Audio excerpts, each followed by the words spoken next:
నమస్తే రమ్మగారు. నమస్తే జయ. రమ్మగారు మంచి చందమామ కథ ఒకటి. న్యాయమైన విలువ చెప్తాం. ఓకే. బావుందండి.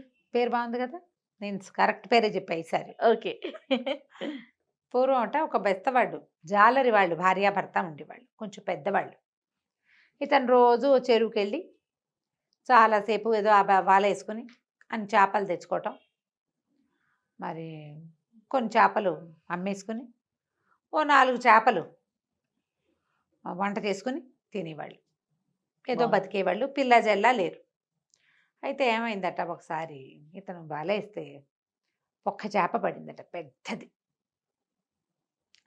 అయితే ఏంటో తమాషాగా ఉంది. దాని పొట్ట దగ్గర, గొంతు దగ్గరో ఎక్కడో కొంచెం మధ్య భాగం, మరీ మధ్యలో కాకుండా కొంచెం యువతలకి ఉబ్బెత్తుగా ఉండి ఒక తమాషా షేప్‌లో ఉంది. ఉంటే సరే తెచ్చుకున్నాడు. తెచ్చుకుంటే ఏమైంది, ఆ పూట ఇంకేం పడలేదు. డబ్బులొచ్చేందుకు కూడా లేదు. తినడానికి ఏమైనా కావాలి. అయితే వాళ్ళ ఆవిడ ఏమంది, ఆ పొద్దున్నే చెప్పిందట. "ఏదైనా కండగల చేప పడితే పట్టుకురా, పులుసు వండుకుందాము. ఎప్పుడు ఏవో వేయించుకొని తింటున్నాము, మా గంజిలో నలుచుకుంటున్నాము" అని చెప్పింది. ఇది ఇంతుంది. కండగల చేప దొరికింది కదా అని ఇదేమిటో తమాషాగా ఉంది, కొత్త రకం దానిలాగా ఉందని ఇంటికి తీసుకుపోయాడు. తీసుకుపోతే వాళ్ళ ఆవిడ ఏం చేసింది, ఆ చేపని బాగా రుద్ది దాన్ని ఒక మంచి దీని మీద పెట్టి కొయ్యబోయింది. ఏమిటో తెగటం లేదు అని భర్తను కూడా పిలిచింది. ఇద్దరు కలిసి ఓ చిన్న రంపాన్ని అటొకళ్ళు ఇటొకళ్ళు పట్టుకొని ఇది చేసి కట్ చేశారు. చేపను కట్ చేస్తే దాన్ని కట్ చేసిన దగ్గర ఒక అంత గడ్డ లాంటిది కనపడింది లోపల, చేప లోపల. ఏమిటా అని దాని యువతలకి లాగారు. అయితే నొక్కుకుపోయింది దాని లోపల భాగంలో. అందుకే అది అంత బరువున్నది, అసలు పడకూడదు. ఎటాగో పడింది. తీరా చూస్తే అదొక రంగురాయి. ఇది ఏమంది, "ఏమయ్యా ఏమయ్యా, మరి చూడిందేదో ఖరీదైన రాయల్లో ఏముంది? ఆ నీళ్ళలో ఎక్కడైనా అది పెద్ద చెరువులోంచి ఇందులోకి వచ్చి పడిందో, ఏ కాలవలోంచో వచ్చి ఇందులోకి వచ్చి పడి ఉంటుంది. ఎక్కడిదో మింగేసింది. ఖరీదైన రాయి. ఏ రాజుగారికో ఇస్తే ఓ 10 రూపాయలు ఇస్తాడు, తెచ్చుకోవచ్చు కదా" అన్నది. అంటే ఏమన్నాడు, "సరే మరి ఈ పూటకి నీకు కూరొద్దా" అన్నాడు. "వద్దులే, గంజి తాగుదామని" ఈ కోసిన చేప ఉంది కదా, దాన్ని ఎత్తి ఉప్పు డబ్బాలో, ఉప్పు జాడీలో పడేసింది. "నిలవ ఉంటుందిలే, తర్వాత చూద్దాం. నీది రాయిని కొంచెం శుభ్రం చేసి ఇస్తా. రాజుగారికి పట్టుకెళ్ళి ఇవ్వు. రాజుగారికి వింతైన వస్తువులు అవి ఇష్టం మన రాజుకి. హుహు. 10 రూపాయలైనా ఇవ్వపోతాడా? రూపాయితోటే మనం 2 నెలలు గడపచ్చు. ఆ రోజుల జీవితాలు అవి" అన్నది. అనేసరికి సరే బాగానే ఉందిగా. ఆ చేపనెత్తి ఉప్పు జాడీలో పడేశాక ఇతను కాస్త స్నానం చేసి ఏదో కాస్త గంజి తాగి ఆ రాయిని అంతుంది ఒక గుడ్డలో మూట కట్టుకుని దట్టిలో పెట్టుకుని రాజుగారింటికి పోయాడు. అదో పెద్ద కోట. కోట బయట ఒక ద్వారపాలకుడు కనపడితే, "అయ్యా, రాజుగారిని చూడాలండి, నన్ను లోపలికి పోనివ్వండి" అని అడిగాడు. అడిగితే అతను అన్నాడు, "అట్లా ఎట్టా చూస్తునిస్తానయ్యా, ఎవరిని పెడితే వాళ్ళని లోపలికి వెళ్ళనిస్తామా? పని ఏమిటో చెప్పు" అంటే, సరే ఇతనేమన్నాడు, "బాబు, పొద్దున్న చేపలు పడుతుంటే ఒక పెద్ద చేప దొరికిందండి. చేప పొట్టలో ఒక రాయి ఉంది. రాయి ఏదో విశేషంగా కనపడుతుంది. రాజుగారికి వింత వస్తువులు ఇష్టం కదా, మరి ఇస్తే ఏదైనా 10 రూపాయలు చేతిలో పెడతాడేమో. ఆ రాయి నేనేం చేసుకుంటా? మా ఇంట్లో ఏం చేసుకుంటాం? అందుకని తెచ్చానండి" అన్నాడు. అనంగానే ఇతను ఏం చేశాడు, "ఏది చూపించు" అని చూశాడు. చూసి, "ఉండు నువ్వు ఇక్కడే, నేను ఇది పట్టుకెళ్ళి రాజుగారికి చూపించొస్తా. ఆయన ఏదైనా ఇస్తే నీకు పట్టుకొచ్చి ఇస్తా.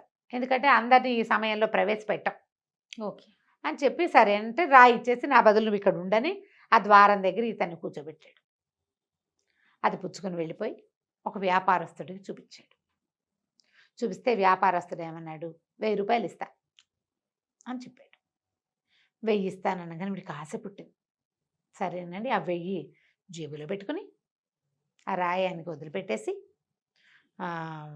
వచ్చేసాడు. వాడికి అది ఇంకా ఖరీదైందని వ్యాపారస్తుడికి తెలుసు. వీడొక సైనికుడు, నాకు ఒక బెస్తవాడి దగ్గర దొరికింది అని చెప్పాడు. బెస్తవాడి దగ్గర దొరికితే వాడికి ఇచ్చేదేముండదు. వీడికి మాత్రం ఎందుకు ఇవ్వాలి? ఓ 1000 ఇచ్చి వదిలిచ్చేసుకున్నాడు.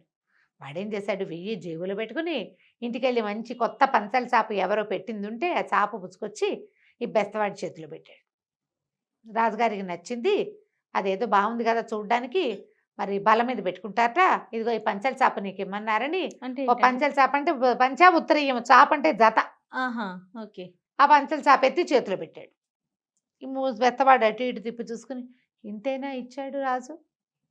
సరేలే" అని ఆ చాప పుచ్చుకుని ఇంటికెళ్ళిపోయాడు. ఒక రోజంతా వల వేస్తే పడింది చేప. సరే చేప వచ్చింది, ఓకే, వెళ్ళిపోయాడు ఇంటికి. వాళ్ళ బతుకులు వాళ్ళు బతుకుంటున్నారు. ఇంతలో ఏమైంది, వ్యాపారస్తుడి చేతికి రాయి వచ్చింది కదా, దాన్ని బాగా తోమి మెరిపించి చూశాడు, ఇది చాలా పెద్ద వజ్రం అని చెప్పి ఏం చేశాడు, ఆ ఊళ్ళో ఉన్న రత్నాల వర్తకుడి దగ్గరికి తీసుకెళ్ళాడు. తీసుకెళ్తే ఆయన అన్నాడు, మరి రాజుగారు కొంటారు దీన్ని, పద రాజుగారి దగ్గరికి వెళ్దాం అన్నాడు. రాజుగారి దగ్గరికి వెళ్ళేసరికల్లా సరే రేటు కట్టండి చూస్తానన్నాడు ఆయన. చూస్తానంటే రత్నాల వర్తకుడు ఏం చెప్పాడంటే, ప్రభు ఇది ఇతనికి ఎక్కడి నుంచో వచ్చింది, మరి 30,000 ఇవ్వచ్చు దీనికి. వాడు ఇచ్చిందంట 1000 రూపాయలు. 30,000 ఇవ్వచ్చు అని తీసుకోండి అన్నాడు. 30,000కి తీసుకుంటే ఇది చాలా పెద్దది, దీన్ని ముక్కలు చేస్తే కనీసం ఒక 15-20 వజ్రాభరణాలకి సరిపడా చిన్న వజ్రాలు వస్తాయి, ఇందులో అన్ని ముక్కలు వస్తాయి. బాగుంది. చెప్పేసరికల్లా ఈయన ఏం చేశాడు, సరేనన్నాడు. ఈ రాజుగారికి ఒక అమ్మవారి లలితాదేవి ఉపాసన ఉంది. ఈయన అంతఃపురంలో ఒక పక్కన పెద్ద దేవతా మందిరం ఉంది. ఆయన ఇట్లా ఏదైనా వస్తువు కొనడానికి వచ్చినప్పుడు ఆ వస్తువు తీసుకెళ్ళి ఆవిడ ఎదురుగుండా పెట్టి, ఆవిడ ఎస్ అంటే ఎస్ అని, నో అంటే నో అని చేస్తాడు. ఈయన ఈ రాయి చూస్తే మంచి రంగు వెరిసిపోతోంది, అటు ఇటు తిప్పితే తళుక్కుమంటోంది. సరే ఉండండి, 30,000 కదా, అలాగే కోశాధికారి దగ్గర తీసుకుందరు కానీ నేను చెప్తానని ఆ రాయి పుచ్చుకుని తీసుకెళ్ళి ఆ అమ్మవారి విగ్రహం చేతిలో, ఆవిడ చెయ్యి ఇట్లా ఉంటుంది, ఆ చేతిలో పెట్టాడు. రాయి పడిపోయింది. అంటే నో మళ్ళీ పెట్టాడు, పడిపోయింది. మూడోసారి పెట్టాడు, పడిపోయింది. తీసుకోవట్లా అమ్మవారు. మామూలుగా ఆయనకి తెలుస్తుంది, ఆవిడ నవ్విందనో చూసిందనో కళ్ళు ఆర్పిందనో ఆమె ఒప్పుకుందనో అతను ఇంటర్ప్రిట్ చేసుకుంటాడు అమ్మవారి సౌందర్యాన్ని. వస్తువు ఎందుకు ఉంటల్లా, ఒళ్ళో పెడితే ఒళ్ళో నుంచి దొర్లొచ్చేస్తోంది కిందకి. అంటే ఇందులో ఏదో ఒక అన్యాయం జరిగింది, దాన్ని సరిచేయాలనుకుంటోంది అమ్మ. ఈయన మళ్ళీ వెనక్కి వెళ్ళాడు.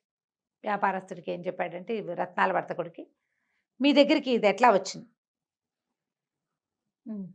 అంటే, మారుబేరానికి వస్తుంది కదా ప్రభు, నాకు ఎవరైనా పట్టుకొస్తారు, మీకు చూపించి ఇంత రేటు కట్టించి నేను కొంత తీసుకుని వాళ్ళకి మిగిలింది ఇస్తాను, అది కదా మా బేరం. సరే నీకు పట్టుకొచ్చిన వాడెవడు అనగానే వ్యాపారస్తుడు బయట కూర్చుని ఉన్నాడు, ఏది 1000 రూపాయలు ఇచ్చిన వాడు. అతన్ని పిలిచారు. ఏరా బాబు, నీకు రాయి ఎక్కడి నుంచి దొరికింది, ఎవరు పట్టుకొచ్చారంటే అతను మెమ్మే బెబ్బే అన్నాడు. కానీ తర్వాత మెల్లిగా వాకిట్లో ఈ ద్వారపాలకుడు ఉండే ఒక సైనికుడు, ద్వారపాలకుడు పట్టుకొచ్చి ఇచ్చాడు. అతనికి ఎంత ఇచ్చావు అంటే 1000 ఇచ్చావు. 30,000 తీసుకోబోతున్నారు ఇక్కడ. వాళ్ళకు 10,000 ఇచ్చినా ఇతనికి 20,000 వస్తుంది. అతను ఇచ్చింది 1000. సరే ఇప్పుడు ఆ సైనికుడు ఎవరు, ఆ సైనికుడి పేరు నాకు తెలియదండి, ఉదయవేళలో అక్కడ ఉంటాడు, 4ంటికి రిలీవ్ అయిపోయేవాడు. అక్కడి నుంచి ఆ టైంలో ఉండే సైనికులందరినీ పిలిచి వ్యాపారస్తుడికి చూపించారు. తన దగ్గరికి వజ్రం తెచ్చిన వాడిని ఆయన గుర్తుపెట్టాడు. వాడిని పట్టుకున్నారు. నువ్వు రాయి ఎక్కడి నుంచి తెచ్చావు అంటే, ఇక రాజుగారి ముందుకు వచ్చాక అబద్ధం ఏం చెప్తాడు, అది చాలా మొహమాటపడి ఒక బెస్తబ్బాయి ఆయన ముసలాయన తీసుకొచ్చి ఇచ్చాడండి, మరి రాజుగారికి ఇస్తానన్నాడు, ఒక జత పంచలు చాపిచ్చి అది నేను తీసుకున్నాను. ఇప్పుడు ఆ బెస్తవాడెవరు, అతను ఎక్కడుంటాడో ఎవ్వరికీ తెలియదు. అక్కడి నుంచి జనం అంతా రోడ్ల మీద పడ్డారు, సైనికులంతా. ఆ రోజు సాయంత్రం ఇక్కడికి వచ్చిన బెస్త అతను గుర్తుపడతారు, ఎవరో నడిచొచ్చారు. అట్లా ఆ జాడలు తీసి ఆ ఊరు చేరారు. ఆ బెస్తాయిని పిలిపించారు. పిలిపిస్తే అతన్ని అడిగారు, నీకు ఫలానా రాజుగారే, నువ్వు ఫలానా ఒక రోజు నువ్వు ఒక రాయి తెచ్చి ఇక్కడ ఇచ్చావా అని. అవునండి, మేము ఒక చేపను పట్టాం, ఆ చేపలో ఉంటే మీకు ఇద్దామని తెచ్చాను, మీరు పంచెలు చాపిచ్చారు, సంతోషంగా వెళ్ళాను ప్రభు, కొత్త పంచెలు కట్టుకుని ఎన్నాళ్ళు అయింది. ఆ ఉత్తరీయంతో నేను మా ఆవిడ చిన్న కాలువలో చేపలు పట్టుకుంటున్నాము అని చెప్పాడు. వాళ్ళు అల్ప సంతోషి. చిన్న ఉత్తరీయం ఉంటే ఇద్దరు మనుషులు అటొకళ్ళు ఇటొకళ్ళు పట్టుకుని నీళ్ళలో ఇట్లా చేసి చిన్న చిన్న చేపలు పడతాయి, ఇంతంతవి. ఉత్తరీయం మహా బాగుంది, కొత్త బట్ట కట్టుకుని చాలా కాలమైంది, చాలా సంతోషించారు. నీకు తృప్తి అయిందా అని అడిగాడు ఆయన. తృప్తే ప్రభు, చాలా తృప్తిగా ఉన్నాం అనేసరికల్లా ఆయనకి నవ్వొచ్చింది. 30,000 వరహాలు ఖరీదు చేసే వస్తువుకి బదులుగా ఒక పంచెల చాపెళ్ళినా సంతోషించారు. అయితే ఇది నువ్వే పట్టుకున్నావన్న సాక్ష్యం నీ దగ్గర ఉందా అంటే, ఉండటానికి ఏముంది, వాళ్ళ కోసిన చేప మా ఇంట్లోనే ఉంది, నేను ఉప్పు జాడీలో వేశానంటే సరే తీసుకురమ్మన్నారు. భటులు ఆగమేఘాల మీద పోయి వాళ్ళు ఉప్పు జాడీ పుచ్చుకొచ్చారు. అందులో చేప ముక్కలు తీస్తే దాని లోపల ఇట్లా గొయ్యలేము, దాని పొట్టలో ఈ వజ్రం కరెక్ట్గా అందులో కూర్చుంది. ఇట్లా దొరికింది, నేను ఇట్లా కోసాను అని చెప్పాడు. సరే రాజుగారు సంతోషించి అతని జీవితానికి సరిపడా వేటాడకుండానే భోజనానికి సరిపోయేంత డబ్బిచ్చి పంపించారు. హ్మ్. తర్వాత అతన్ని కుర్రవాడిని ముసలివాడిని మోసం చేసిన సైనికుడికి 110 కొరడా దెబ్బలు ఇచ్చారు. వ్యాపారస్తుడికి ఏమి ఇవ్వాల. వ్యాపారస్తుడు అతను వ్యాపారమే చేసుకున్నాడు, అంతే. దొంగ పని కాదు కదా అది. కాబట్టి వ్యాపారస్తుని ఇట్లా ఎవరైనా సాధారణ వ్యక్తులు గనక నీ దగ్గరికి వస్తువు అమ్మ చూపినప్పుడు వాళ్ళ వేరబౌట్స్ కనుక్కోవటం నేర్చుకోమని వ్యాపారస్తులందరికీ తెలియజేశారు. ఆ తర్వాత మన బెస్తవాడికి ఇదంతా ఇచ్చిన తర్వాత ఆ వజ్రాన్ని పట్టుకెళ్ళి రాజుగారు అమ్మవారి చేతిలో పెడితే ఆవిడ మాట్లాడకుండా ఊరుకుంది. ఆ వజ్రం అక్కడ కూర్చుని ఉంది. న్యాయం జరిగింది. ఆమెకి న్యాయమైన విలువ, నిజమైన విలువ ఇచ్చేశాడు కాబట్టి ఒప్పుకుందనమాట. ఆ తర్వాత అమ్మవారి అలంకరణ సామాగ్రిలోనే ఆ వజ్రం ఎప్పటికీ ఉండిపోయిందట. కథ కంచికి మనం ఇంటికి. నమస్తే రమ్మగారు. నమస్తే జీ.